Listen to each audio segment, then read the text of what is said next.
विवाहित महिलेच्या सासरी भेटायला आलेल्या बालपणीच्या मैत्रिणीने दागिने चोरत लाखो रुपयांचा चुना लावण्याचा धक्कादायक प्रकार म्हसरूळ परिसरात समोर आलाय। बालपणीच्या मैत्रिणीचा महिलेला फोन आला आणि तिने प्रेमविवाह केल्यानंतर अनेक वर्ष उलटूनही आपली भेट झालेली नाही असे म्हणत भेटण्याची इच्छा व्यक्त केली। बालपणीची मैत्रीण असल्याने महिलेने तिला आपल्या घरी भेटायला बोलवले आणि त्याच मैत्रिणीच्या सोन्याच्या 25 ग्राम वजनाच्या 1.5 लाख रुपये किमतीच्या दागिन्यांवर मैत्रिणीने डल्ला मारलाय। ही बाब महिलेच्या 5 दिवसांनी लक्षात आली।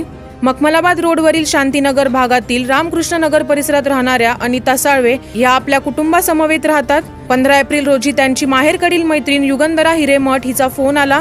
युगंधराचा प्रेमविवाह झाला। तिने विवाहानंतर 5 वर्षांनी भेटण्याची इच्छा व्यक्त केली। यावेळी साळवे यांनी देखील बालपणीची मैत्रीण खूप दिवसांनी भेटणार म्हणून होकार दिला। दुसऱ्या दिवशी 16 एप्रिल 2024 रोजी युगंधरा आणि तिची 4 वर्षाची मुलगी या दोघी दुपारी 2 ते 3 वाजेच्या दरम्यान साळवेंच्या घरी आल्या। अनेक वर्षांनी भेट झाल्याने दोघी सुखादुखाच्या गप्पा मारत बसल्या। युगंधरा हिने अनिता साळवे यांच्या घरीच मुक्काम केला। यावेळी साळवेंनी आपली मैत्रीण युगंधरा हिला आपले स्त्रीधन, सोन्याची पोत, मंगळसूत्र, कानातले व नथ असे दाखवले।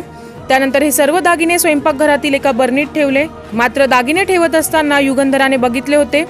या प्रकरणी म्हसरूळ पोलीस ठाण्यात दोघींविरुद्ध गुन्हा दाखल करण्यात आलाय। पुढील तपास पोलीस हवालदार संजय गवारे करत आहे।